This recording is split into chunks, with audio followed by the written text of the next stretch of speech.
దేవుని సన్నిధిలో హాజరైనటువంటి నా తోటి సహోదరులకు సోదరిమలందరికీ నా ప్రత్యేకమైన వందనాలు తెలియజేస్తూ ఉన్నానండి. ఈ సమయంలో మనం యోహాను రాసినటువంటి 3వ పత్రిక నుంచి 9వ వచనాన్ని 10వ వచనాన్ని చదువుకుందామండి. యోహాను రాసినటువంటి 3వ పత్రిక, అధ్యాయం లేవు, ఒకటే పేర, అందులో 9వ వచనాన్ని 10వ వచనాన్ని చదువుతున్నాను. నేను సంఘమునకు ఒక సంగతి వ్రాసితిని, అయితే వారిలో ప్రధానత్వము కోరుచున్న దియోత్రెపే మమ్మును అంగీకరించుట లేదు. వాడు మమ్మను గుర్చి చెడ్డ మాటలు వదరుచు, అది చాలనట్లుగా సహోదరులను తానే చేర్చుకొనక వారిని చేర్చుకున్న మనసు గల వారిని కూడా ఆటంకపరచుచు సంఘములో నుండి వారిని వెలివేయుచున్నాడు. అందుచేత నేను వచ్చినప్పుడు వాడు చేయుచున్న క్రియలను జ్ఞాపకము చేసుకొందును. ఈ 3వ యోహాను పత్రికలో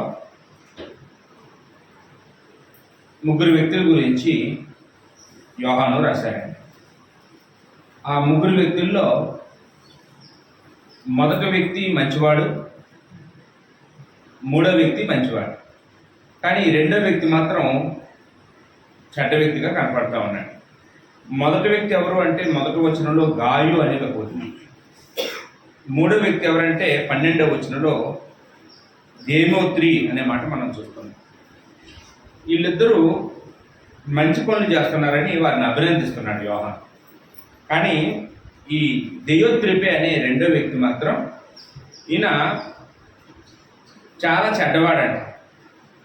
దేని బట్టి చెడ్డవాడయ్యాడు అంటే ఈయన ప్రధానత్వం కోరుచున్నాడు అని ఇక్కడ చెప్తూ ఉన్నాడు. ఆయన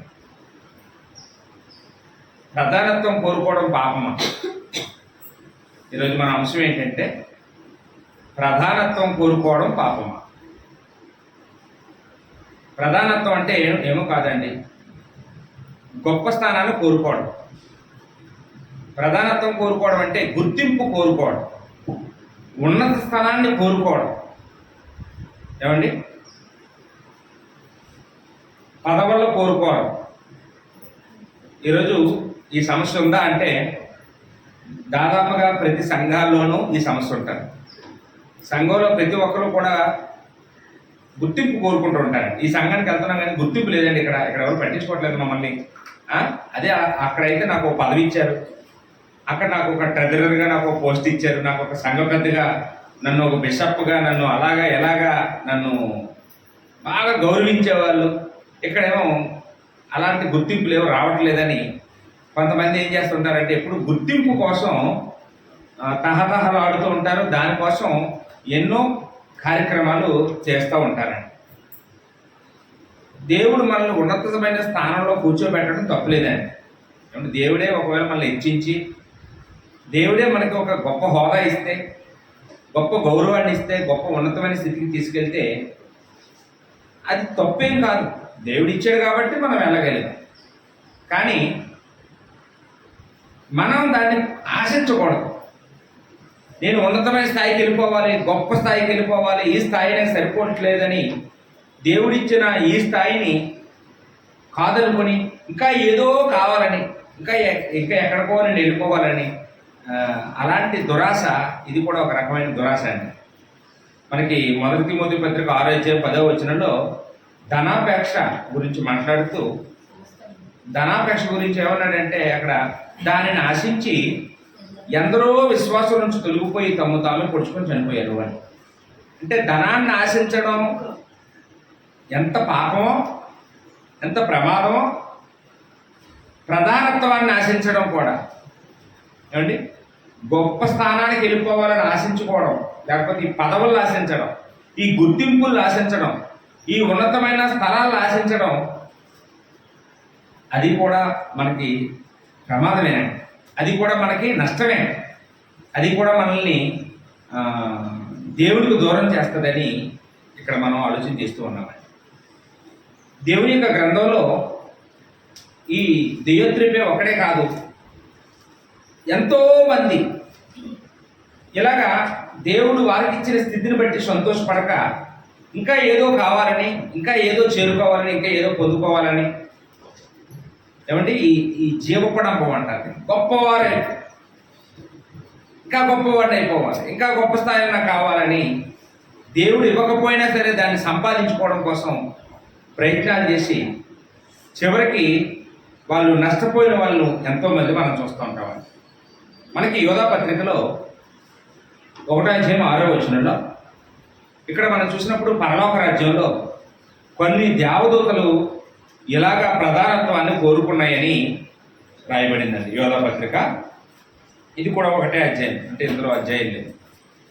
6 మనం చూసినప్పుడు, మరియు తమ ప్రధానత్వము నిలుపుకొనక తమ నివాస స్థలమును విడిచిన దేవదూతలను మహాదినమున జరుగు తీర్పు వరకు కటిక చీకటిలో నిత్య పాశములతో ఆయన బంధించి భద్రం చేసెను. అంటే ఇక్కడ దేవదూతలకి దేవుడు కొంత గుర్తింపు ఇచ్చాడు, ప్రధానత్వాన్ని ఇచ్చాడు, ప్రధాన దూతలుగా వాళ్ళని పెట్టాడు.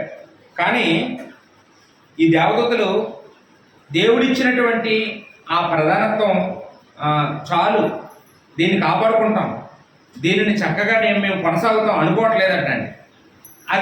అది ఒక పదవేనా అన్నట్టు, ఇది ఒక గొప్ప స్థితేనా అనుకుంటూ ఇంకా ఏదో దేవుడు అంత స్థాయికి వెళ్ళిపోవాలి, దేవుడితో సమానం అయిపోవాలి అన్నట్టు ప్రధానత్వాన్ని నిలుపుకొనక తమ నివాస స్థలమును విడిచిన దేవదూతలను దేవుడు ఏం చేశాడమ్మా? బంధించాడు, పాతాళంలో బంధించాడు. తీర్పు దినం వరకు వారిని కటిక చీకటిలో భద్రం చేశాడనే సంగతులు అక్కడ మనం చూస్తూ ఉన్నామండి. దేవదూతలే కాదు, మనుషుల్లో కూడా ఎంతోమంది ఇలాగా ఉన్నత స్థానాన్ని కోరుకొని, ప్రధానత్వాన్ని కోరుకొని, ప్రాధాన్యతలు కోరుకొని దూరం అయిపోయిన వాళ్ళు మనం చూస్తూ ఉన్నామండి.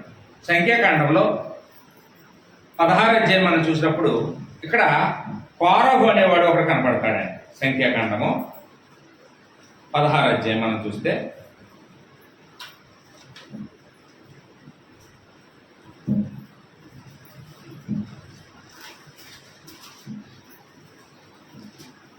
లేవి మనముడును, మొదటి వచనం నుంచి చదువుతున్నానండి.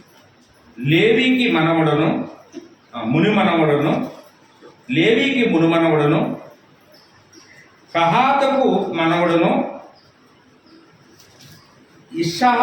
ఇస్సహారు కుమారుడునకు కోరహు, రూబేనీయులలో ఏలియావు కుమారుడైన దాతాను, అబీరాములను, పెరేతు కుమారుడైన ఓనును యోచించుకొని ఇశ్రాయేలీయులలో పేరు పొందిన సవీకులను, సమాజ ప్రధానులనైన 250 మందితో మోషేకి ఎదురుగా నిలిచి, మోషే అహరోనులను విరోధంగా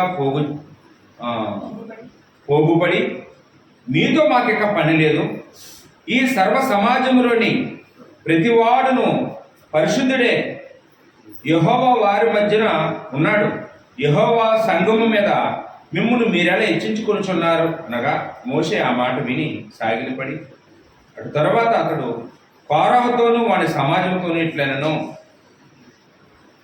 రేపు రండి, ఎవరు పరిశుద్ధులో తేలిపోద్ది, దేవుడి సన్నిధికి రండి, మీ మీ మీ డ్యూటీలు పట్టుకొని మీరు రండి అని మోషే అహరోనులు వాళ్ళని పిలిచినప్పుడు దేవుడు ఏం చేశాడు తెలుసా అంటే, ఈ కోరహును ఆయనతో ఉన్నటువంటి ఆ నలుగురిని భూమి నెరవిడిచి భూమి మింగేసేలా చేశాడండి.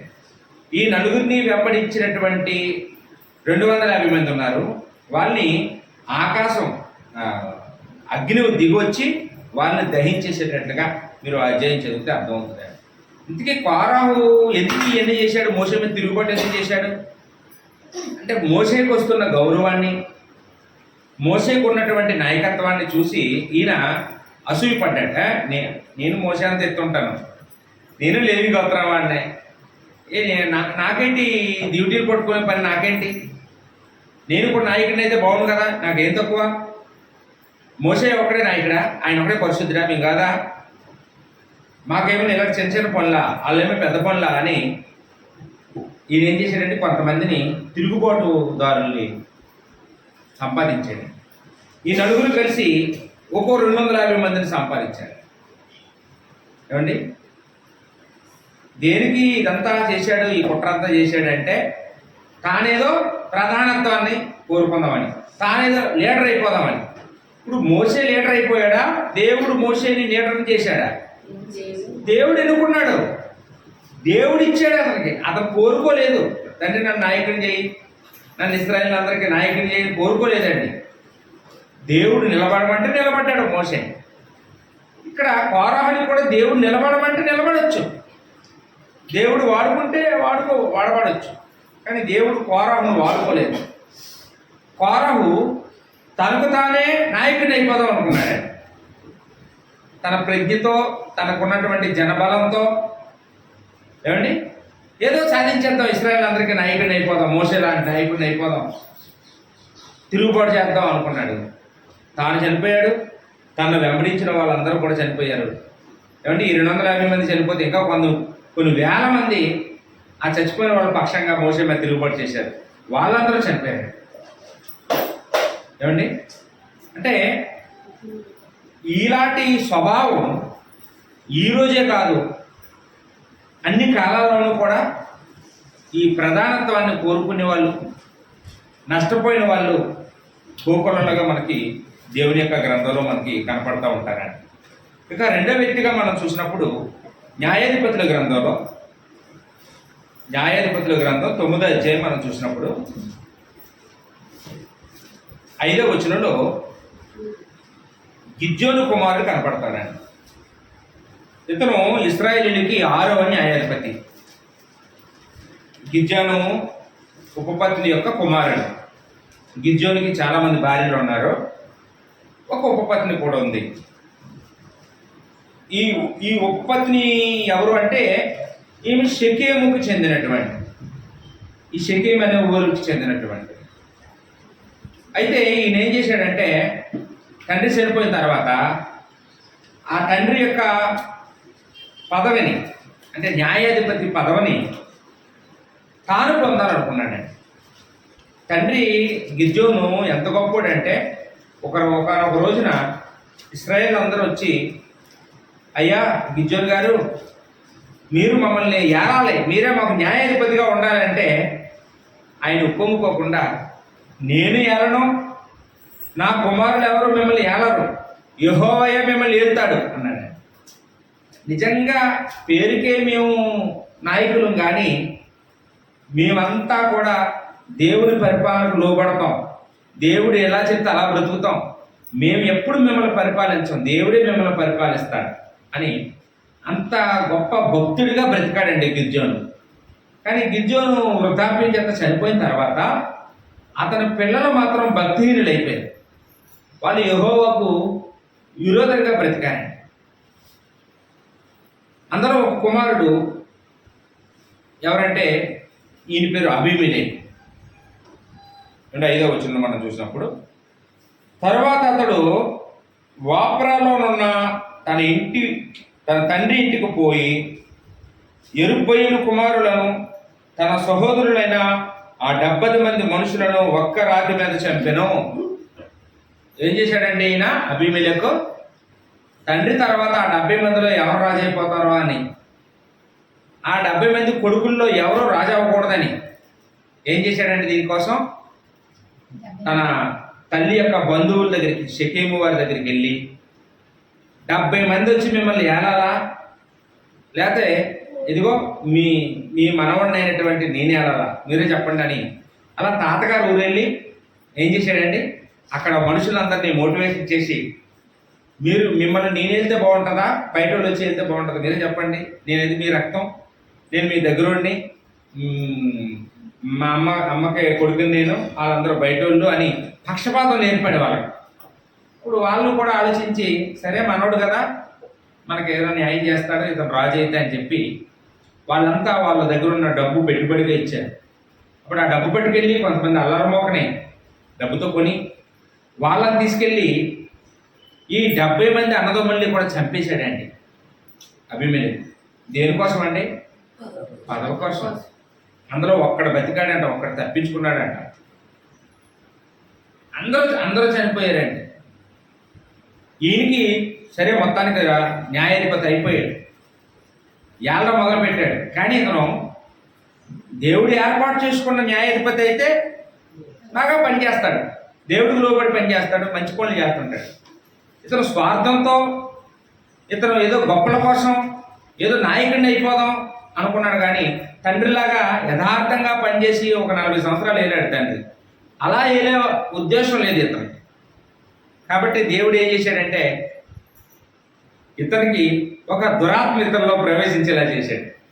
ఏమంటే ఇతను ఏం చేశాడంటే ఎవరైతే డబ్బిచ్చి ఇతనికి సహకరించి ఇతను న్యాయాధిపతి అయ్యేటట్లుగా ఆ అన్నదమ్ములందరినీ చంపేటట్లుగా చేశారో వాళ్ళకే కీడు చేసేవాడు ఇతను. ఏమంటే ఇది ఎంత పక్షపాతం చూడండి. ఎవరైతే ఎన్నుకున్నారో, ఎవరైతే ఇతను నాయకుడు అవ్వడానికి హెల్ప్ చేశారో వాళ్ళకే కీడు చేసి, వాళ్ళ మనుషుల్లే చంపేసి, వాళ్ళ కోటలకు అగ్గి పెట్టేసి చంపడానికి తయారైనప్పుడు వాళ్ళలో ప్రాణభయంతో ఆ షెకెము వారందరూ ఒక గుడి యొక్క గోపురం మీదకి ఎక్కి దాక్కున్నారంట. అక్కడికి ఎక్కితే అక్కడికి కూడా వెళ్ళి ఆ గుడికి కూడా అగ్గి పెట్టేద్దామని చుట్టూ కట్టెలు పేర్చి ఆ గుడికి అగ్గి పెట్టేద్దామని చూస్తే అందులో ఒక స్త్రీ అంట, ఈ తిరగలు ఉంటుంది కదండి, తిరగల మీద రాయి ఉంటుంది కదా, ఆమెకు ఆ రాయి దొరికింది. ఇతను ఈ గోపురం ఎక్కి మమ్మల్ని చంపేయడానికి సిద్ధంగా ఉన్నాడని చెప్పి ఆ తిరగల రాయి మీద నుంచి గురు చూసి పడేసిందంట అతను గుర్ర మీద. ఏమండి వెంటనే అతను తల పగిలి తలకి గాయమై అతను కుప్పకూలిపోయాడు. కాసేపట్లో ప్రాణం పోబోతుంది. ఒక స్త్రీ చేతిలో నేను చచ్చిపోయానని చరిత్రలో చెప్పుకోకూడదు అని చెప్పి తన ఆయుధాలు మోసేవాడిని పిలిచి నీ కత్తితో నన్ను పొడిచి చంపే, నీ చేతిలో నేను చచ్చిపోయినట్టు ఉండాలి, ఆవిడ కొట్టిస్తే నేను చచ్చిపోయానంటే నాకు అవమానం అయిపోద్ది. చూసిన చావులో కూడా ఘనత కావాలి. ఏమంటే చచ్చేటప్పుడు కూడా చాలా మంది అలా కోరుకుంటుంటారండి. ఈ పిచ్చి ఎంత పిచ్చో చూడండి. బ్రతికినప్పుడు ఘనత కావాలి, చిట్ట చివర చచ్చిపోయిన రోజు కూడా నేను అలాంటి చావకూడదు, నేను అలా చావాలి, నేను ఇలా చావాలి, నాకు మాత్రం పెద్ద పెట్టి చేయండి అంటుంటారు కొంతమంది. చూసారండి, నువ్వు పోయాక బంగారం పెట్టిలో పెడితే ఏముంది, ఏమండి నిన్ను కట్టెల మీద తీసుకెళ్తే ఏముంది, తగలెడితే ఏముంది, ఏం చేస్తే ఏముంది చెప్పండి. నువ్వు బ్రతికుండగా నీకు సుఖం కావాలని కోరుకోవాలి, లేదా సంతృప్తి కావాలి, సమాధానం కావాలనుకోవాలి. కానీ చచ్చాక నువ్వేమైపోతావు నీకు ఎందుకు? ఇప్పుడు అది కూడా మనకి ఎంత పిచ్చి ఉంటుందోనండి, ఎంత పిచ్చి ఉంటుందో. ఇక్కడ చూస్తే ఈయనకి కాసేపట్లో చనిపోయే ముందు కూడా ఒక స్త్రీ చేతితో చచ్చిపోవడం ఏంటి, నేను పురుషుడి చేతితో చచ్చిపోవాలి, శత్రువుల చేతిలో చచ్చిపోవడం ఏంటి, నేను నా మనిషి చేతిలో నేను చచ్చిపోవాలి అనుకొని ఏం చేశాడండి ఆ సైనికుడిని పొడిచి చంపేమన్నాడు. ఇలా ఇలా ఇలా ఇలా ఇలా ఒక ఆయన ఆలోచించాడండి. ఎవరండి? సౌలు రాజు. ఏమండి ఇశ్రాయేలుకి మొదటి రాజు, దావీదు మామ. ఆయన కూడా అలాగే చేశాడండి. ఫిలిస్తీన్లు తరిమినప్పుడు, ఫిలిస్తీన్ చేతిలో తాను చనిపోబోయే పరిస్థితి వచ్చినప్పుడు సున్నత పొందలేని వాళ్ళ చేతిలో చచ్చిపోవడం ఏంటి, నేను ఇశ్రాయేల్ చేతిలో చచ్చిపోవాలి, చచ్చిపోతే వాళ్ళ చేతిలో చచ్చిపోకూడదు, నన్ను పొడిచే అని ప్రేరేపిస్తే ఆ సైనికుడు అమ్మో మహారాజా నేను నిన్ను పొడవడం ఏంటి, అమ్మమ్మ నేను పొడవనండి అన్నాడు. ఫిలిస్తీన్లు వచ్చేస్తున్నారు, నువ్వు పొడవరా బాబు అంటే పొడవట్లేదు. ఇంక వీడు పొడిచేలా లేడు, వాళ్ళు వచ్చి పొడిచేలా ఉన్నారు, వాళ్ళ చేతిలో చావడం ఎందుకని అతని కత్తిని అతను నేలలో మోపి ఆ కత్తి మీద అతను పడిపోయి అలాగా చనిపోయాడండి సౌలు రాజు. అంటే ఎక్కడ లేని భక్తి అప్పుడే వచ్చింది. బ్రతికినంత కాలం ఎప్పుడు ఆయన నేను ఇశ్రాయేలుడిని, నేను దేవుడి చేత ఎన్నుకోబడిన రాజుని, దేవుని ఆత్మచేత నడిపింపబడవలసిన వాడిని ఎన్నడూ ఆయన అలా ఆలోచన లేదు. అంతా ఆయన స్వార్థానికి, ఆయన గొప్పకి, ఆయన నచ్చినట్టుగా బ్రతికాడండి. కానీ చచ్చే ముందు మాత్రం నేను ఇశ్రాయేలుడిని, అన్ని చేతిలో చచ్చిపోవడం ఏంటి, నాకు అలాంటి మరణం వద్దు, నేను దేవుని పిల్లల చేతిలో చచ్చిపోవాలి అని ఏమంటే ఆలోచించాడు. చివరికి ఎవడో చంపకపోయేటప్పటికి ఆయనే కత్తి మీద పడి ప్రాణించాడు. అచ్చం ఇక్కడ అభిమేలెకు కూడా, ఈ గిజ్జోను కుమారుడు అభిమేలెకు కూడా అట్టివాడిగానే ఉన్నాడండి. ఇంత 70 మందిని చంపేసి ఎన్ని సంవత్సరాలు వెళ్ళాడు అంటే 3 సంవత్సరాలు అంటాడు. మూడు సంవత్సరాలు. 3 సంవత్సరాల్లోనే అతని పాపం పండిపోయింది. చేయకూడని పాపాలన్నీ చేసేసాడు. ఎవరైతే హెల్ప్ చేశారో వాళ్ళే చంపేశారంటే మీరు ఆలోచించండి, అతను ఎంత చెడ్డాడో, అతను ఎంత దురాత్మత నింపబడ్డాడు. ఏమండి, దేవుడు ఎందుకు సాయం చేయలేదండి అబీమెలెకుకి? ఏమండి, దేవుడు ఎన్నుకోలేదు, దేవుడు హెచ్చించలేదు అతన్ని. దేవుడు గొప్పవాడు చేయాలనుకోలేదు. దేవుడు ఎన్నుకుంటే దేవుడు సాయం చేస్తాడు. దేవుడి చేత మనం గొప్పవారుగా చేయబడితే దేవుడు సాయం చేస్తాడు మనకి. మనంతలో మనమే గొప్పలు అయిపోదాం, మనంతలో మనమే బాగుపడిపోదాం, మనమే ఉన్నత స్థాయికి వెళ్ళిపోదాం. నాకు గుర్తింపు కావాలి, నాకు ఘనత కావాలి, నాకు పేరు కావాలి, నాకు మర్యాద తక్కువైంది, నాకు మర్యాద కావాలి అని మనం ఎంత ఆరాటపడిపోతామో అంత పిచ్చిపడిపోతాం. అవి ఏమీ దక్కవు. ఏమంటే ఒకవేళ దక్కినా అవి తాత్కాలికమే, అవి స్వల్పకాలమే, అవి శాశ్వత కాలం మనతో ఉండవండి. ఇలాంటి వ్యక్తి మనకి మరొక వ్యక్తి మనకి కనపడతాడండి. ఆయన ఎవరంటే దావీదు కుమారుడైన అబ్షాలోము. 2వ సమూయేలు గ్రంథంలో 17వ అధ్యాయము 19వ వచనం లేకపోతే 15 నుంచి మనం చూడొచ్చండి. లేకపోతే ఇక్కడ ఈ అబ్షాలోము గురించి కూడా మనం ఆలోచన చేసినప్పుడు 17వ అధ్యాయం నుంచి 19వ అధ్యాయం 15వ వచనంలో మనం చూస్తే ఈయన ఏం చేశాడంటే దావీదు వృద్ధాప్యంలో ఉన్న సమయంలో తండ్రి బ్రతికుండగానే తండ్రి ఎవరినో రాజుని చేసేస్తాడు, ఉన్న కొడుకులు ఎవరిలో రాజుని చేసేస్తాడు, మా నాన్న తర్వాత నేనే రాజు అవ్వాలనే పదవి వ్యామోహంతో తండ్రిని చంపేసి రాజు అయిపోవాలనుకుంటాడండి. తండ్రిని మెప్పించి తండ్రి హృదయంలో మంచి స్థానం సంపాదించి రాజు అవ్వచ్చు. కానీ ఈయనకి ఆ కోణంలో ఆలోచన లేదు. నేనంటే మా నాన్నకి ఇష్టం ఉండదు, ఎందుకంటే నేను మా అన్నయ్యని చంపినాను, అమ్ములను చంపేశాను, కాబట్టి మా నాన్నకి నేనంటే కోపం, నన్ను ఎలాగ రాజు చేయడు, నేను వెళ్ళి అడిగినా వేస్తే మా నాన్నకి నాకు మాట్లాడదు, నాకు మా నాన్నకి పడదు, కాబట్టి నేను మా నాన్న మీదకి యుద్ధంకి వెళ్తాను, మా నాన్నను ఓడించేస్తాను, చంపేస్తాను, అప్పుడు నేను తీసుకుంటాను అనుకున్నాను.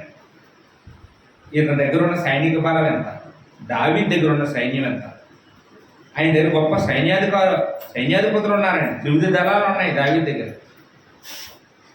ఆయన ఎవరక్కడ ఆయన పట్టుకోండి అంటే అయిపోతాడు. కానీ తండ్రి వాత్సల్యం వల్ల దావీదు ఏం చేశాడంటే ఈ కొడుకుని కూడా చంపుకోవాల్సి వస్తుందని అబ్షాలోముతో యుద్ధానికి వెళ్ళడానికి ఇష్టపడలేదు. సైనికులు ఎవరిని కూడా అబ్షాలోము కనపడిన మీరు చంపకండి, అతన్ని క్షమించేయండి, వదిలేయండి, అవసరమైతే నా రాజ్యమే కాదు ఏదైనా వాడి కోసం నేను వదులుకోవడానికి సిద్ధంగా ఉన్నాను, కాకపోతే అతను రాజ్యం తీసుకున్నా బాబు నన్ను చంపేస్తాను అంటున్నాడు, నన్ను చంపేసి కానీ రాజ్యం తీసుకోను అంటున్నాడు. కాబట్టి ఆయన నేను చంపాలేను, ఆయన చేతిలో నేను చావాలేను, ఈ రెండు నాకు వద్దు అని రాజ్యాన్ని వదిలేసి ఆ కొడుకు దూరంగా అరణ్యాల వెంట బాట పెట్టాడు. దావీదు అలాగా అరణ్యాలకి వెళ్ళిపోయి దాక్కున్నాడని తెలుసుకున్న కొడుకు అబ్షాలోము ఆయన అరణ్యానికి వచ్చేసాడంటే, ఆయన అరణ్యానికి వచ్చాడు. ఎక్కడ దావీదు ఉన్నాడో తెలుసుకొని అక్కడికి వచ్చి ఆయన చంపేయాలని ప్రయత్నం చేశాడు. ఆయనకి చాలా గిరజాల తల ఉంటుందట, అందమైన తల. ఒక గాడిద ఎక్కి ఆ అడవిలో తిరుగుతుండగా ఒక మస్తకి వృక్షానికి ఆయన తల చిక్కుకుపోయింది. అప్పుడు గాడిద వెళ్ళిపోయింది, ఈయనేమో కిందకి కాలు పెడదామంటే కాలు అందటం లేదు. అలాగా ఆకాశానికి భూమికి మధ్యలో ఆ చెట్టుకి వేలాడుతూ అతను గింజుకుంటున్నాడు. ఈ సంగతి ఎవరో ఒక సైనికుడు చూసి సైన్యాధిపతి అని యోవాబుకు చెప్పాడు, అయ్యా దావీదు కుమారుడైన అబ్షాలోము ఇలా చెట్టుకి తన తల చిక్కుకుపోయి వేలాడుతూ ఉన్నాడండి అని చెప్పగానే ఆ యోవాబు 3 బాణాలు తీసుకొచ్చి గురి పెట్టి ఆయన గుండెకి కొట్టాడండి. ఏమండి, అబ్షాలోము చనిపోయాడు. అబ్షాలోము ఎందుకు చచ్చిపోయాడమ్మా?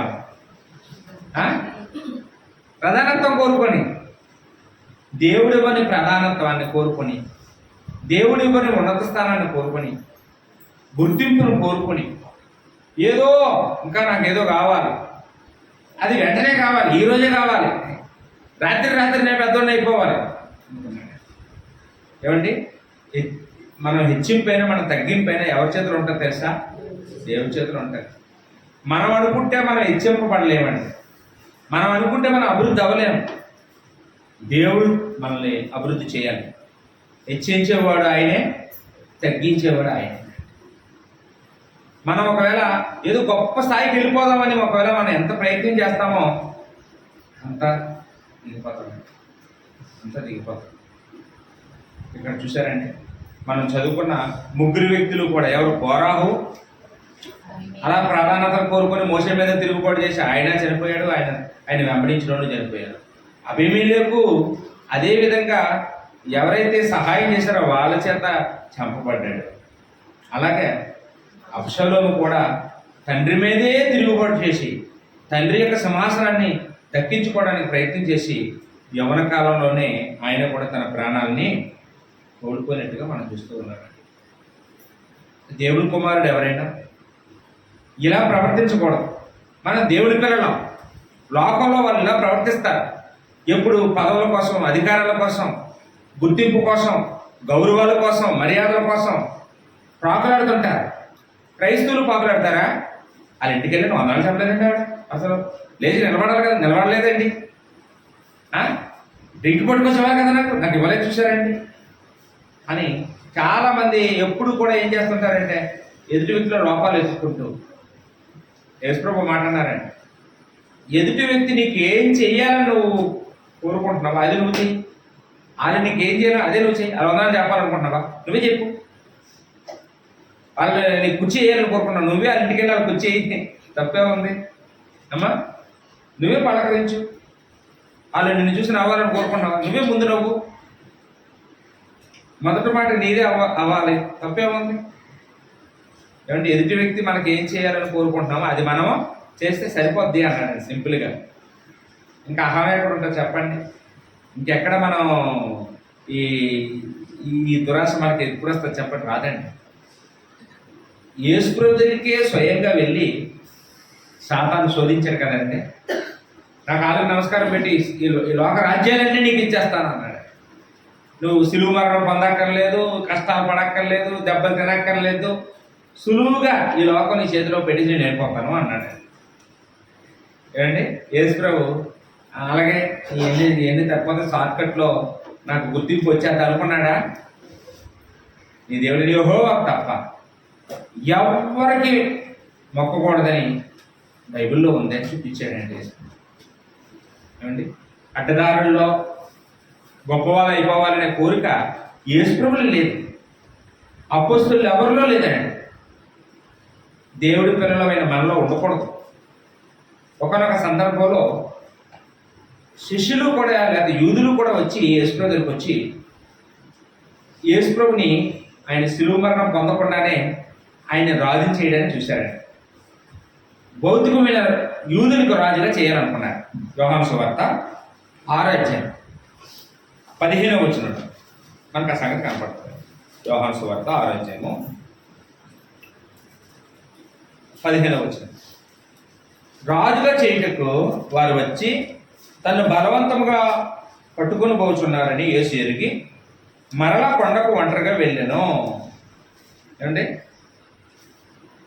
యేసు ప్రభుని పొగిడి నువ్వు అలాంటి వాడు, నువ్వు ఎలాంటి వాడు అని పొగిడేసి ఆయన ఎలాగైనా ఒక రాజుగా చేసుకున్నామని వాళ్ళు ఒక కిరీటం తెచ్చి నెత్తి మీద పెట్టి ఆయనకి ఏదో సాలువా కప్పి ఆయనకి ఏదో చేయబోయారండి. నువ్వే రాజు అండి, నువ్వే మాకు అందరికీ లీడర్ అండి, మేమందరం నీ సైనికులు అండి అని. యేసు ప్రభు ఆయన రాజ్యం ఇహలోక సంబంధమైన రాజ్యం కాదు, అంటే భౌతిక సంబంధమైన రాజ్యం కాదు. గుర్రాల మీద తిరిగి సింహాసనం మీద కూర్చొని పనులు కట్టించుకొని యుద్ధాలు చేసే రాజు లాంటి కాదు. పథకాలు ప్రవేశపెట్టే రాజు కాదు. ఆయన ఒక రాజకీయ నాయకుడు కాదు. ఆయన రాజ్యం ఆత్మ సంబంధమైన రాజ్యం. ఆయన ఈ లోకానికి వచ్చింది ఆత్మ సంబంధమైన రాజుగా ఏలడానికి, భౌతికమైన రాజ్యాలు భూభాగాలను ఏలడానికి కానే కాదండి. అందుకనే ఆయన ఎవరు రాజుగా చేయాలని గుర్తింపు ఇవ్వడానికి చూసిన నాకు వద్దు, నాకు ఈ మనుషుల దృష్టిలో గుర్తింపులు వద్దు, మనుషులిచ్చే పదవులొద్దు, మనుషులిచ్చే ప్రాధాన్యతలు నాకు అక్కర్లేదు అని వాళ్ళకు దూరంగా పారిపోయాడని మనం అక్కడ చూస్తూ ఉన్నామండి. అంటే ఈరోజు మనం కూడా ఎలా ఉండాలమ్మా? మనం కూడా ఎలా ఉండాలి? మనుషులు ఇచ్చేది ఏమాత్రం అండి చెప్పండి. మనుషుల దృష్టికి గొప్పవారం అవ్వాలా, దేవుడి దృష్టికి గొప్పవారం అవ్వాలా? దేవుడి దృష్టికి గొప్పవారం అవ్వాలి. దేవుడి దృష్టికి గొప్పవారం అవ్వాలి. మనుషులు పట్టించుకుంటారు, పట్టించుకోరు. కొన్ని కొన్ని చర్చెస్లో గొడవలు ఏంటంటే ఏమి ఉండవండి. ఇగో నాకు ప్రార్థన ఇవ్వలేదని ఒకరు, ఇగో నాకు వాక్యం ఇవ్వలేదని ఒకరు, నాకు పాట ఇవ్వలేదని ఒకరు, నేను డబ్బులు ఇస్తే నా గురించి మైకులో చెప్పలేదని ఒకరు. నేను అక్కడికి ముందే తిరిగానండి 2 సార్లు, అయినా నన్ను పట్టించుకోలేదు. నేనే కదా ఎక్కువ డబ్బులు ఇచ్చాను, మర్చిపోయినట్టున్నాడని ఆయన ముందు నేను 2 సార్లు తిరిగాను అలాగా. ఆయన నన్ను పట్టించుకోలేదు. నన్ను వేదిక మీద కూర్చోబెట్టలేదు ఒకరు. దౌర్భాగ్య పరిస్థితి చూడండి. ఎక్కడున్నా మనం? లోకంలో ఉన్నామా, క్రీస్తులో ఉన్నామా? అసలు ఆలోచించండి. కొరింథీయులకు రాసిన మొదటి పత్రికలో 7వ అధ్యాయం మనం చూసినప్పుడు, కొరింథీయులకు రాసిన మొదటి పత్రిక 7వ అధ్యాయము 29వ వచనం నుంచి మనం చదివితే, ఇక్కడ అపోస్తలుడైన పౌలు మనం ఎంత సింప్లిసిటీగా ఉండాలో చెప్తూ ఉన్నాడండి. క్రైస్తవ జీవితం జీవించడం అంటే ఆషామాషి కాదండి. అందరూ జీవించలేరు. 6:15 అండి, 7:15 మొదటి కొరింథీ 7వ అధ్యాయము 15వ వచనం అండి. అదే కదా చెప్పాను. సరే 29 మొదటి కొరింథీ 7వ అధ్యాయం 29వ వచనం.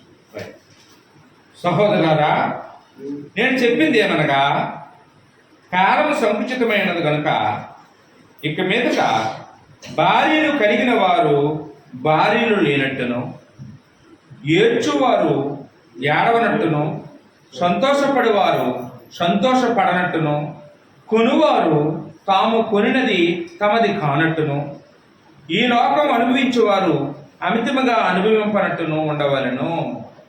యాలి అనగా ఈ లోకపు నటన గతించుచున్నది అండి. పౌలు క్రైస్తవులు ఎలా ఉండాలో చెప్తున్నాడండి. ఎలా ఉండాలో మళ్ళీ చదివితే, భార్యలు కలిగిన వారు భార్యలు లేనట్టు. అంటే భార్యను బట్టి కూడా కొంతమంది ఉప్పొంగుతారా? మావిడండి ఇల్లు ఎంత నీట్గా చేస్తుందో తెలుసా అండి? మావిడండి ఎంత రుచిగా ఉంటుందో తెలుసా వంటలు?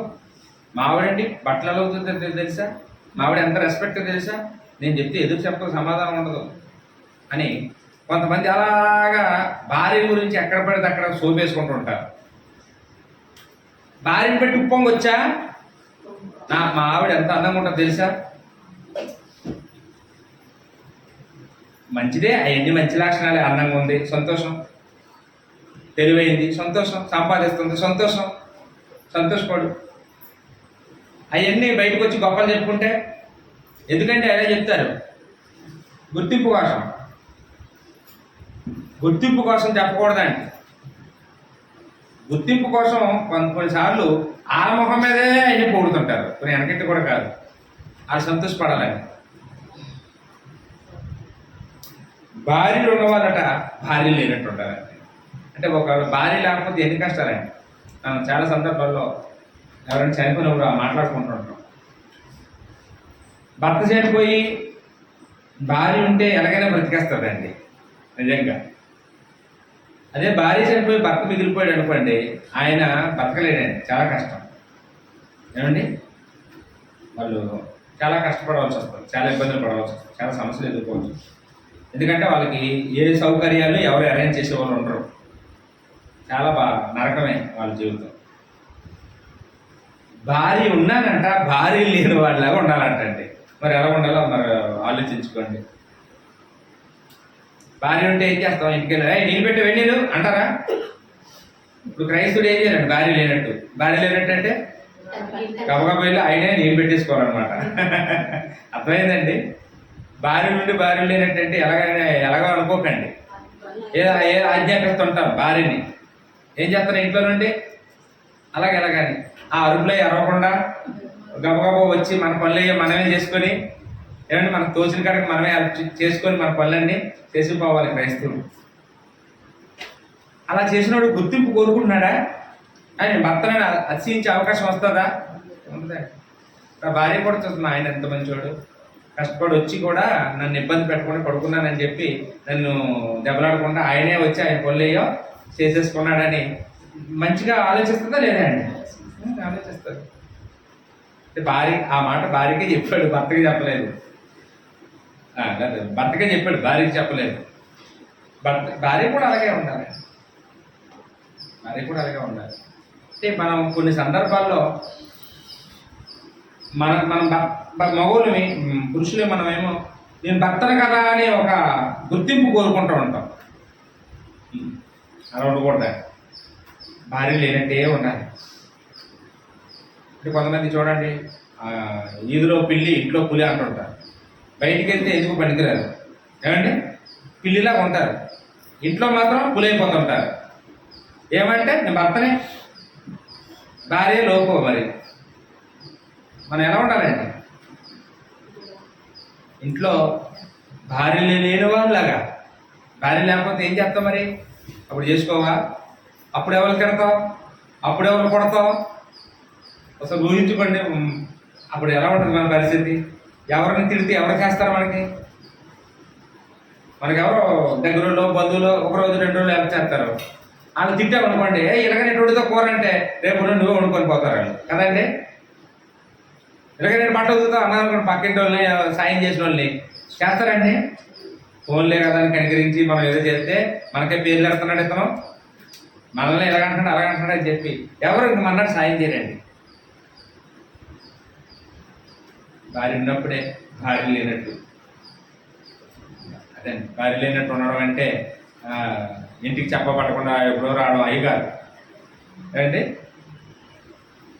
ఇంకే మాట చెప్పాడు అక్కడ, ఏడ్చువారు ఏడవనట్టును. అంటే కొన్నిసార్లు మనం ఎవరు చనిపోయినప్పుడు కొంతమంది ఏడుపు చూడాలా, లేదు నిజమైన ఏడుపో అది డ్రామాలో తెలియదు కానీ దూరం ఏడ్చేస్తుంటారు, మామూలు కాదు. ఏమంటే చూసే వాళ్ళందరూ ఈవిడికి ఇతనంటే ఎంత ప్రేమ, లేకపోతే ఈవిడంటే ఇతనికి ఎంత ప్రేమ అని ఇంతలాగా ఏడుస్తున్నారేంటి, ఇంత కన్నీళ్ళు పెట్టేసుకుంటున్నారేంటి అని, ఇంత పిచ్చా వీళ్ళంటే అనుకునేలాగా. ఏడలేని వాళ్ళందరికీ ప్రేమ లేదా ఏమండి? గుర్తింపు కోసం ఏడవకూడదు. ఎవరో చూడాలని ఏంటి, ఎవరో మనల్ని మెచ్చుకోవాలని. ఎందుకు బతికున్నప్పుడేమో ఎన్నడో చూడరు, అసలు ఎప్పుడు రారు, ఎప్పుడు సాయం చేయరు, ఎప్పుడు వాళ్ళని ఆదరించరు, ధైర్యపరచరు. పోయినాడు మాత్రం దూరు ఏడ్చేస్తే సుఖమేమో చెప్పండి. ఎందుకు ఆ రోజు అంతా యాక్టింగ్ చేస్తున్నారు? గుర్తింపు కోసం. గుర్తింపు కోసం. మరి ఉంచుకోవచ్చు కదా శవాన్ని 4 రోజులు ఇంట్లోనూ. ఏమండి బేగ తీసేయని అంటారు మళ్ళీ నాళ్ళే. ఎంత బేగా ఆపేస్తారు, డాక్టర్ని ఆపేస్తారు. అందువల్ల మనకు ఒకవేళ బాధ ఉంటుంది, దుఃఖం ఉంటుంది, దాన్ని కూడా మనం గుర్తింపు కోసం ప్రయత్నం చేయకూడదు. అది మనం హృదయంలో ఉండాలి తప్ప వాళ్ళ మీద ఉన్న ప్రేమ, వాళ్ళ మీద ఉన్న గౌరవం అది ఎక్కడ పడితే అక్కడ ఓపెన్ అయిపోయి అందరి దృష్టిలో పడడానికి మనం ప్రయత్నించకూడదు అన్నాడు. సంతోషపడేవారు సంతోషపడనట్టు. మనకి ఏదైనా మేలు జరిగినప్పుడు అప్పుడు కూడా మనం గర్వించకూడదండి. కొంతమంది ఏం చేస్తారు తెలుసా అండి, ఏదైనా కొంచెం వాళ్ళకి ఏదైనా కలిసి వచ్చింది అనుకోండి, భూమి మీద నిలబడరు, ఎంజాయ్ అని ఇంకా ఆ వీధిలో వాళ్ళందరూ డిస్టర్బ్ చేస్తుంటారు అనమాట వీళ్ళ ఆనందంలో. అలా ఉండకూడదండి. అప్పుడు గుర్తింపు కోసం ఏడవకూడదు. అన్నీ నాకంటే ఎలా ఉంటుందమ్మా, అన్నీ ఉంటేనే ఎగిరిపోదు, అణిగిమరిగి ఉంటుంది, లోబడి ఉంటుంది. మనం కూడా అలా ఉండాలి. ఏదో 4 డబ్బులు చూసేటప్పటికి మనమేమో పార్టీలు, మైక్లు, లైట్లు అవేమి ఉండకూడదు. ఏమి లేకపోతే రోడ్డు మీదకి వచ్చేస్తుంటారు. ఎవరు కొద్దిగా వస్తే నిలబడరు. ఎప్పుడు ఒకలా ఉండాలండి మనం. ఎప్పుడు ఎల్లప్పుడూ ఆనందంగానే ఉండాలి. ఏమంటే ఏదో కలిసి వచ్చినప్పుడు ఆనందపడిపోయి కొంచెం నష్టం రాగానే ఏమండి దేవుడు దూరం అయిపోయేలా ఉండకూడదు. ఎప్పుడు ఒకలాగా, ఎప్పుడు సంతోషంగానే ఉండాలి, ఎప్పుడు ఆనందంగానే ఉండాలి. ఏమండి ఈ పౌలు గారు చెప్పిన మాట్లాడేవన్నీ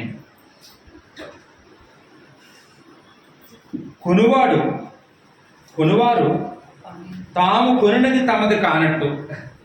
1 ఎకరం పొలం కొన్నామండి, ఏదో డబ్బులు వచ్చాయి, 1 ఎకరం పొలం కొన్నాం. ఎకరం పొలం కొన్నామని ఏమైనా దాన్ని బట్టి గర్వించి వచ్చాండి. తోమంట పూలందరికీ పిలిచి ప్రతిదానికి ఏ మాట మాట్లాడిన అవకరలాగా అక్కడికి వచ్చేసి ఏమండి పొలం కొనమండి, పొలం అందరికీ అదే చెప్తుంటారు. అక్కడ ఎవరికి ఇచ్చేస్తావు, కొంటే నీకే కదా ఉంటుంది.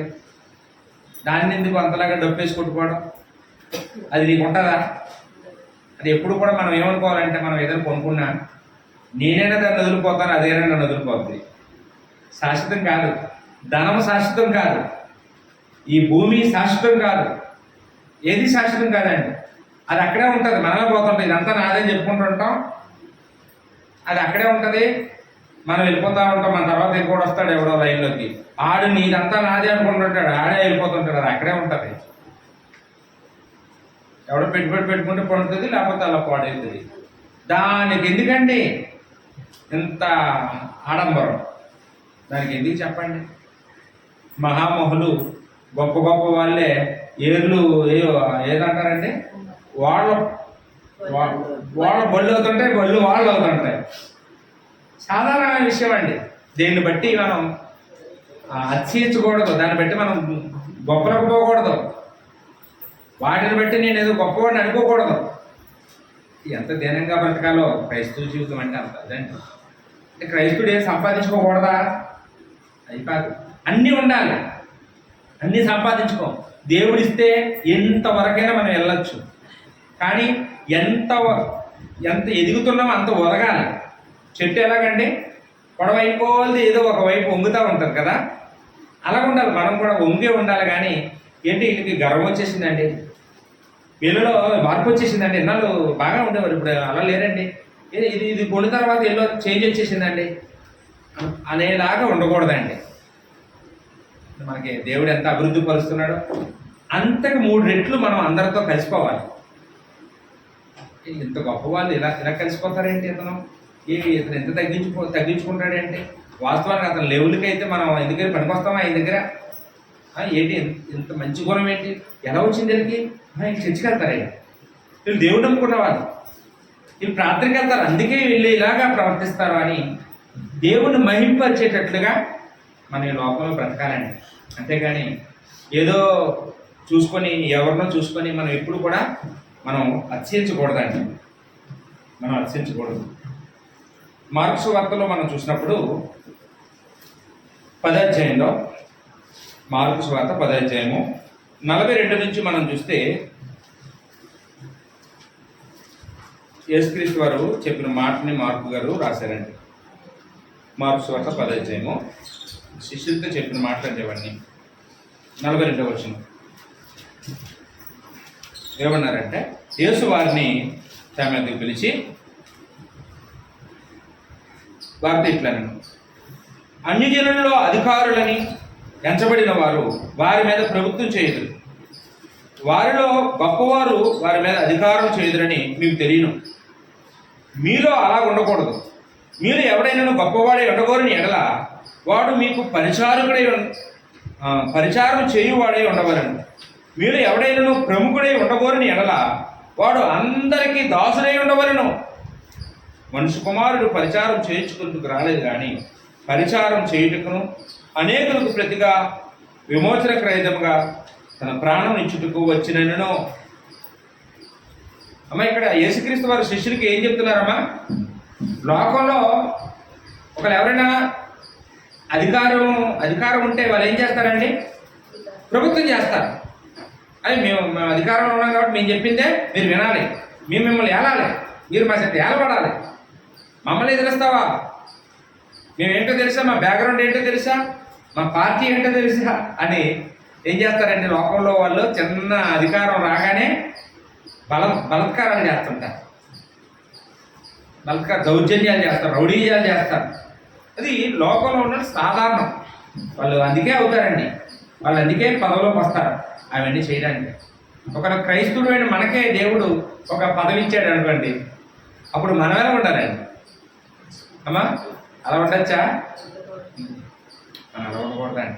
మనమే ఒకవేళ గొప్పవాళ్ళు అయితే మనం ఎలా ఉండాలో యేసుప్రభు అక్కడ చెప్పాడండి. మీరు ఎవడైనాను గొప్పవాడై ఉండకూడని ఎడల వాడు మీకు పరిచారం చేయువాడై ఉండాలి. పరిచారం చేయాలి. మీరు గొప్ప వాళ్ళు అవ్వాలంటే మీరు పరిచారం చేయండి. ఒక గొప్ప వాళ్ళైనా మీరు పరిచారం చేయండి. మీరు ఎవడైనా ప్రముఖుడై ఉండకూడని ఎడల వాడు అందరికీ దాసుడై ఉండాలి. అంటే దేవుడు ఎవరినండి గొప్పవారిని చేస్తాడో, ఎవరినండి ప్రముఖుల్ని చేస్తాడో, ఎవరైతే తగ్గించుకుంటారో, ఎవరైతే దాసులుగా ఉంటారో, ఎవరైతే లోబడి ఉంటారో, ఎవరు తగ్గించుకుంటారో వాళ్ళనే దేవుడు గొప్పవాళ్ళు చేస్తాడు. హెచ్చించుకున్న వాళ్ళు చేయడు, తగ్గించుకున్న వాళ్ళని గొప్పవాళ్ళు చేస్తాడు. యేసుక్రీస్తు వారు ఈ చెప్పి ఏం చేశారండి, నేను కూడా మీ చేత సేవ చేయించుకోవడానికి రాలేదు, నేనే మీకు సేవ చేస్తాను అని శిష్యుల పాదాలన్నీ యేసుప్రభువే కట్టించారు. నేను మీకోసం అవసరమైతే ప్రాణం పెడతాను, మీరు కూడా అలాగా మరొకరి కోసం మీరు ఏదైనా చేయండి, కానీ మీరు చేయించుకోవడానికి ప్రయత్నం చేయకండి. కాబట్టి యేసుప్రభు ఈ భూమి మీద ఎక్కడా ప్రాధాన్యత కోరుకోలేదు. ఆయన శిష్యుల దగ్గరే తగ్గించుకున్నాడు. మీరు ఇలా తగ్గించుకోండి అని వాళ్ళకి చెప్పినట్టుగా మనం చూస్తూ ఉన్నామండి. పేతురు రాసిన మొదటి పత్రికలో 5:6 మనం చూసినప్పుడు ఇక్కడ పేతురు గారు ఇలాంటి విషయాన్ని మనకు చెప్తూ ఉన్నారండి. పేతురు రాసిన మొదటి పత్రిక 5:6 దేవుడు తగిన సమయం ముందు మిమ్మల్ని హెచ్చించినట్లు ఆయన బలిష్టమైన చేతి క్రింద దీన మనస్కులై ఉండుడి. దేవుడు హెచ్చించాలంటే దీన మనసు కలిగి ఉండాలి. హెచ్చించుకుంటే దేవుడు మనల్ని హెచ్చించడం, తగ్గిస్తాడు. ఒకవేళ మనం తగ్గించుకుంటే దేవుడు మనల్ని హెచ్చిస్తాడు. దేవుడు హెచ్చించే వరకు మనం ఏం చేయాలి, తగ్గాలి. దేవుడు హెచ్చించే వరకు ఆయన దీన మనసు, ఆయన బలిష్టమైన చేతి కింద దీన మనస్కులై ఉండాలి. దీన మనసు అనే వస్త్రాన్ని ధరించుకోవాలి. మన మాటల్లో దీనత్వం, మన చూపులో దీనత్వం, మనం నటకలో దీనత్వం, అన్నిట్లో మన ఇంట్లోకి ఎవరు వచ్చారు, మన ఇల్లు చూస్తే దీనత్వం కనపడాలి వాళ్ళకి. అన్నిట్లో దీనత్వం ఉండాలి. ప్రతి విషయంలో దీనత్వం ఉండాలి. అలా ఉంటే దేవుడు మనల్ని హెచ్చిస్తాడు. తగిన సమయంలో హెచ్చిస్తాడు, అధికంగా హెచ్చిస్తాడు. అమ్మ, ఎవరినైనా దేవుడు అలా హెచ్చించాడా? యోసేపు మనకు కనపడతాడు ఆదికాండంలో. ఒక బానిస ఐగుప్తుకి బానిసగా వెళ్ళాడు కదండి, బట్టలు లేకుండా వెళ్ళాడు. అలాంటి వాడిని దేవుడు ఐగుప్తుకి ప్రధానమంత్రిని చేశాడు కదమ్మా. దేని బట్టి అమ్మా? హెచ్చించుకుంటే చేస్తాడా? దేవుడి మీదే ఆధారపడుతూ కష్టపడ్డాడు. దేవుడి మీద ఆధారపడ్డాడు. కష్టపడేవాడు దేవుడి మీద ఆధారపడాడు. ఎంతమంది కీడు చేయడానికి చూశారు యోసేపు మీద. అన్నదమ్ములు చేశారు, పొదిపరు భార్య చేసింది, ఎవరు చేసినా అవన్నీ ఆయనకి లాభాలే అయ్యాయి చివరికి. అవన్నీ చేయబట్టి ఆయన ఆ స్థాయికి వెళ్ళాడు అనిపించింది. మనకు ఒక దానియేలు కనపడతాడు. దానియేలు కూడా ఆ బబులోను దేశానికి ఒక బానిసగా వెళ్ళాడు. దానియేలుని దేవుడు ఎంత గొప్ప స్థానంలో కూర్చోబెట్టాడంటే, మంత్రిగా, సలహాదారుడిగా, రాజు సలహాదారుడిగా. బబులోను సామ్రాజ్యం పోయి మాదీలు పారసీకుల సామ్రాజ్యం వచ్చింది. ఏమండి, మాదీల సామ్రాజ్యంలోను పారసీకుల సామ్రాజ్యంలోను అంటే 3 సామ్రాజ్యాలు మారినా దానియేలు పోస్టు పోలేదండి. దానియేలు పోస్ట్ అలాగే ఉంది. రాజులు మారారు కానీ ఆయన ఉద్యోగం పోలేదు. ఆయన అలాగే 3 రాజుల కాలంలో కొనసాగాడు. దేవుడు హెచ్చిస్తే అలా ఉంటుంది. దానియేలు మీద ఎన్ని కుట్రలు చేశారు. సింహంబోలో వేయించారా? ప్రార్థన చేసే, ఇది ప్రార్థన మానలేదంటే ప్రార్థన చేశాడని చెప్పి ఎన్ని చేసినా ఏం చేసినా గొప్ప స్థానానికి దానియేలు వెళ్ళాడంటే కారణం ఏంటండి? దేవుడు ఎందుకు అతన్ని అలా చేశాడంటే, ఆయనలో దేవుడి మీద ఆధారపడి దేవుడి కోసం బ్రతికాడు కాబట్టి, దేవుడి కోసం తగ్గించుకున్నాడు, దేవుడు చెప్పినట్లుగా బ్రతికాడు కాబట్టి దేవుడు అతన్ని హెచ్చించినట్టుగా మనము చూస్తూ ఉన్నామండి. కాబట్టి మనం కూడా అలా ఉండడానికి ప్రయత్నించేద్దామండి. కొరింథీయులకు రాసిన మొదటి పత్రికలో 1:26 మనం చూస్తే అక్కడ పౌలు కూడా కొరింథీ సంఘానికి ఇదే సంగతిని చెప్తున్నాడు. అంటే కొరింథీలు అంటే ధనవంతులండి. ఆ పట్టణం అంతా ధనవంతుల పట్టణం. కానీ చర్చికొచ్చే వాళ్ళు ఎవరు ఉంటారా? పేదోళ్ళే. పట్టణంలో మంచి సైంటిస్టులు ఉన్నారు, మేధావులు ఉన్నారు. చర్చికి వచ్చే వాళ్ళు ఎవరు ఉంటారు? ఇప్పుడు మన ఊరే ఉందా అండి? మన ఊళ్ళో మంచి విద్యావంతులు ఉన్నారా లేరా? ఉన్నారు. మంచి ధనవంతులు ఉన్నారా? ఉన్నారు. ఉద్యోగస్తులు ఉన్నారా? ఉన్నారు. కానీ మనకు చచ్చికొచ్చే వాళ్ళు ఎవరు? ఎల్లయ్యమ్మ గారు, అమ్మాజమ్మ గారు, పుష్ప గారు, మా అమ్మగారు, మా అమ్మ. ఇక్కడ ఎవరికైనా ఏమైనా మంచి పోస్టులు ఉన్నాయా ఏంటి? ఏమైనా డిగ్రీలు చేశారా మీరు? ఏం లేవండి. అదే అలా మీకు ఎలా చెప్తే అర్థమవుతుందని చెప్తున్నానండి. కొరింథీ సంఘంలో కూడా బహుశా ఇలాంటి వాళ్ళే చర్చకొచ్చేవారేమో. అందుకే వాళ్ళతో ఏమన్నాడంటే, సహోదరులారా, దేవుడు మిమ్మల్ని పిలిచిన పిలుపును చూడుడి. మీరు లోకరీతిని జ్ఞానులైనను, గనులైనను, గొప్ప వంశం వారైనను అనేకులు పిలవబడలేదు. ఏమండి? చర్చికి ఎవరిని పిలవలేదంటే దేవుడు లోకంలో ఏదైనా ఒక జాబ్ ఇవ్వాలంటే వాళ్ళ గొప్పతనం ఏంటో చూసేస్తారు, వాళ్ళు చదువు ఏంటో చూసేస్తారు, వాళ్ళు ఎత్తి అంటే చూసేస్తారు. కానీ దేవుడు ఏం చూశాడా? దేవుడు లోకరీతిగా మిమ్మల్ని పిలవలేదు. అలాగైతే జ్ఞానులే పిలిచను, చదువుకున్న వాళ్ళు పిలిచను, ఏమండి మంచి అందగాళ్ళు పిలిచను, మంచి వంశం వాళ్ళే పిలిచను. కానీ దేవుడు వంశాన్ని చూడలేదు, ఘనతలు చూడలేదు, జ్ఞానాన్ని చూడలేదు. ఏమండి? ఏ శరీరయు దేవుని ఎదుట అతిశయింపకుండునట్లు జ్ఞానులను సిగ్గుపరచుటకు లోకములో నుండి వెర్రివారిని దేవుడు ఏర్పాటు చేసుకున్నాడు. బలవంతులను సిగ్గుపరిచినట్లు లోకంలోని బలహీనులను దేవుడు, ఎన్నిక లేని వారిని దేవుడు ఏర్పాటు, నీచుల్ని, తృణీకరింపబడిన వారిని ఏర్పాటు చేసుకున్నాడు అని ఇక్కడ చెప్తూ ఉన్నాడండి. వాళ్ళు సిగ్గుపడాలి మిమ్మల్ని చూసి. ఏంటి ఇలాంటి వాళ్ళకి ఎంత గొప్ప స్థాయి ఇచ్చాడేంటి దేవుడు? ఈయన్ని సేవకుని చేశాడంటే దేవుడు, ఈమె దేవుడి మందిరంలో ఎంత గొప్ప పరిచయం చేసేస్తుంది అని మనల్ని చూసి లోకంలో వాళ్ళు ఏమండి సిగ్గుపడేటట్టుగా, మాకు లేదు ఈ భాగ్యం అనేటట్టుగా. వాళ్ళకి ఇవ్వలేదు దేవుడు, మీకు ఇచ్చాడు. ఒకసారి చూసుకోండి. దేవుడు మనకి ఇచ్చిన మన సామాన్య గుర్తింపు కాదండి మనది. దేవుని కుమారులు మనం, పరిశుద్ధులు, నీతిమంతులు, దేవుని యొక్క సొత్తు మనం, రాజు లేని యాజక సమూహం మనం. ఏమండి? రాజు కంటే ఇంకా గొప్పదేమంటే చెప్పండి? మనం రాజునమండి. మనకంటే ఇంకా గొప్ప పోస్టులు, రాజు కంటే పెద్ద పోస్టులు ఉంటాయా? దేవుడు గొప్ప స్థానం మనకి ఇచ్చాడండి. క్రైస్తువులు అంటే సామాన్య విషయం కాదు. కానీ మనం ఇంకా ఎందుకో ఇంకా ఏదో గుర్తింపు కోసం ఏడుస్తుంటాం. ఇక్కడికి వచ్చిన తర్వాత ఇంకా పెద్ద గుర్తింపు కావాలి. అవేం అక్కర్లేదు. అవి అవసరం అనుకుంటే దేవుడు మనకి ఇస్తాడు. వాటి కోసం మనం పాకులాడక్కర్లేదు, వాటి కోసం మనం ప్రయత్నాలు చేయక్కర్లేదు. అనవసరంగా మనం దేవుడి ఉగ్రతకు గురైపోక్కర్లేదు. ఇక్కడ మనం ఇందాక చదువుకున్నాం కదండి, 3వ యోహాను పత్రికలో 9వ వచనం నుంచి మనం చదివితే, ఇక్కడ ఈ దయోత్రెపే అనే వ్యక్తి, దయోత్రెపే అదే కదా మన పాఠం ఇదే కదండి, ప్రాధాన్యతను కోరుకున్న దయోత్రెపే. ఈయన ఏం చేస్తున్నాడంటే, ఈయన ప్రాధాన్యతను కోరుకొని మమ్మల్ని అంగీకరించలేదంటే ఈ పత్రిక రాసిన యోహాను అంటే అపోస్తులను అంగీకరించడం లేదంట. ఆయన అపోస్తుల దగ్గరే వాక్యం నేర్చుకున్నాడు. ఏమండి? బాగా వాక్యం నేర్చుకున్న తర్వాత వాళ్ళే తప్ప అంటున్నాడంట. వాక్యం నేర్పించిన వాళ్ళకి వాక్యం తెలియదు అంటున్నాడు. వాళ్ళు చెప్తే నేను ఎన్నంటున్నాడు. ఇదేదో కొత్త బోధలు పట్టుకొచ్చినట్టున్నాడు ఇతను. ఎందుకు ఎన్ని చేస్తున్నాడు అంటే, వాళ్ళకంటే గొప్ప అయిపోదామని, వాళ్ళకంటే గొప్ప పేరు తెచ్చేసుకుందాం అనుకుంటున్నాడండి. దయత్రపేండి వాడు మమ్మను గురించి చెడ్డ మాటలు వదలచు ఏం చేస్తున్నాడంటే, వాళ్ళు ఏం చెప్పినా అందులో ఏదో పట్టుకొని, ఏదో చూసావా ఈ రెఫరెన్స్ తప్పు చెప్పాడు, అతను వాక్యం తెలియదు, ఇది అది కాదు, ఇది కాదు, ఇది అదే అని. కొంతమంది ఏం చేస్తారంటే కోడిగుడ్డు మీద ఏకలు పీకుతుంటారు.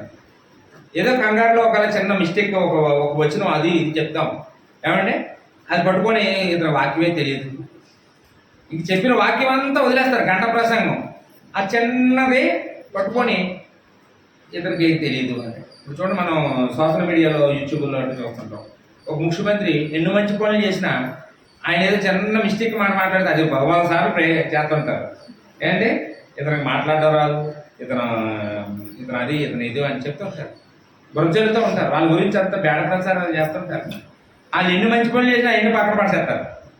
ఏదో చేసిన చిన్న పొరపాటుని లేదా తెలియచేసిందో లేకపోతే ఎవరో చేసింది అతని మీద ఆపాదించి అతను విలన్గా చిత్రీకరించడానికి చూస్తుంటారు. మనం కూడా ఎవరిని దేశించామనుకోండి వాళ్ళ గురించి అంతా చెడ్డ ప్రచారం చేస్తుంటాం. ఏమండి, వాళ్ళ గురించి ఎక్కడికి వెళ్ళినా వాళ్ళ గురించి చెడుగానే మాట్లాడుతాం. ఈ త్రెప్పే కూడా అపోస్తుల మీద ఏం చేస్తున్నాడంటమా, చెడ్డ మాటలు అందరికీ చెప్తూ ఉన్నాడంట. అది చాలదన్నట్లుగా సహోదరులను తానే చేర్చుకోనక, అంటే ఆ కాలంలో ఎవరైనా సువార్త ప్రకటించడానికి వస్తే సంఘం ఏం చేయాలంటే వాళ్ళు చేర్చుకోవాలి. వాళ్ళకి ఒకరోజు 2 రోజులు భోజనం పెట్టి చేయాలని. కానీ ఈయనేం చేసేవాడంట, ఎవరైనా క్రీస్తు పేరట వస్తే వాళ్ళతో గొడవ పెట్టుకునేవాడు అనమాట.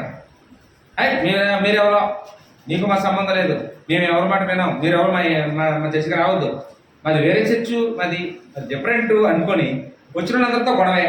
ఇప్పుడు ఇప్పుడు ఇప్పుడు అలాగే ఉన్నారు కదండి. ఇప్పుడు కూడాను ముక్కలు అయిపోయింది క్రీస్తు సంఘాలన్నీ. నీదో పోద నాదో పోద, నేనొకటి రూపు నువ్వొకటి రూపు, నీదో పార్టీ నాదో పార్టీ. ఏంటంటే వాళ్ళందరూ క్రీస్తు వారు, దేవుని పిల్లలు, గ్రూపులు. కొరింథీలో ఎలాగైతే పార్టీలు అయిపోయాయి, అన్ని పార్టీలు అయిపోయాయండి ఇప్పుడు సంఘాలన్నీ కూడా. మత శాఖలు పక్కన పెడితే క్రీస్తు సంఘాలే ముక్కలు అయిపోయాయి. ఎలాంటి వాళ్ళ వస్తుందండి ఎలాంటి సమస్య? ఇగో ఈ దేవద్రవ్య లాంటి వాడు ఈయన ఏదో ప్రాధాన్యత కోరుకోవడం కోసం, గుర్తింపు కోసం, ఇతను ఏదో గొప్ప నాయకుడు అయిపోవడం కోసం ఏం చేస్తున్నాడండి, మంచి వాళ్ళ మాటలు వినడం మానేశాడు, మంచి వాళ్ళ గురించి అడ్డగా చెప్పడం మొదలుపెట్టాడు. ఎవరైనా మంచి వాళ్ళ ఆటలు వస్తే వాళ్ళని రానివ్వకుండా, చర్చికి రానివ్వకుండా వాళ్ళని చేర్చుకోవడం లేదంటండి.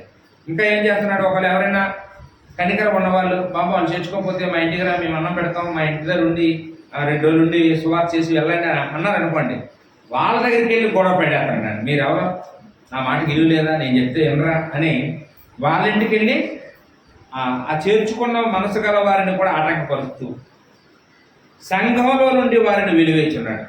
మీరు వాళ్ళకి భోజనం పెట్టారు కాబట్టి మీరు చర్చికి రాకండి అని.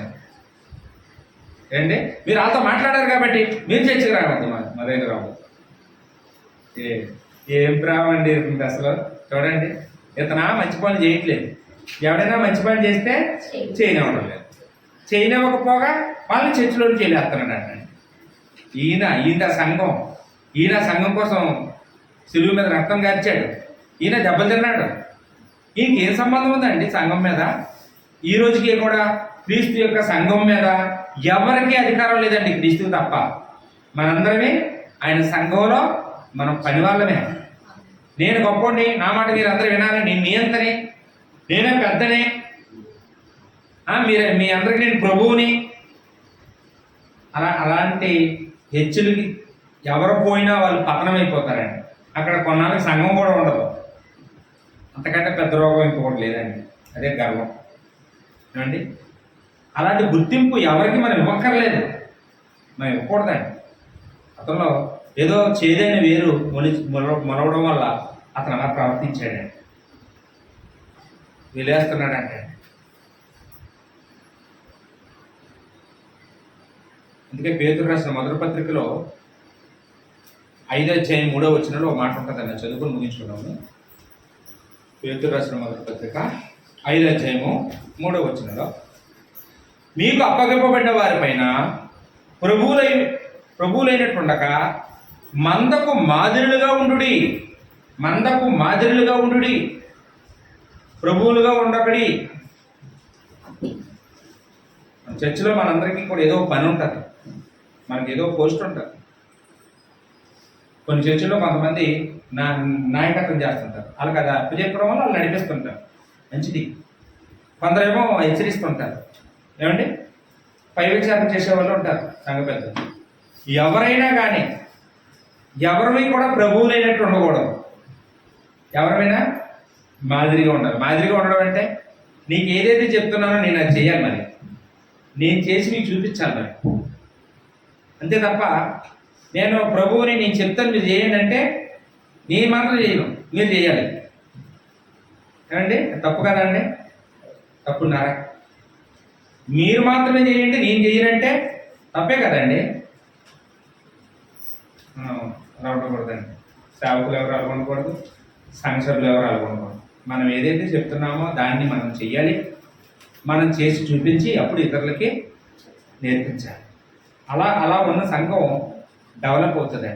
ఇగో ఇలాంటి వ్యక్తి ఉండే దగ్గర, రేయోత్రిపే లాంటి వాడు ఉన్న దగ్గర సంఘాలు విచ్ఛిన్నమైపోతాయి. సంఘం డెవలప్ అవ్వదు, ఆత్మీయంగా బలపడదు. ఏమండి, ఒకవేళ భౌతికంగా ఒకరు ఏమైనా ఉంటుందేమో, కానీ అక్కడ దేవుడు ఉండడు, వారితో దేవుడు ఉండడండి. ఆ వాక్యం ఫలించదు. కాబట్టి మనం ఎవరిని కూడా ఇలా ఉండకుండా ఏమండి యేసుప్రభులాగా బ్రతకడానికి, అపోస్తలుడైన పౌలులాగా బ్రతకడానికి మనందరూ కృషి చేద్దామండి. ఓపికగా వాక్యం మీ అందరికీ నా వందనాలు తెలుసుకుంటూ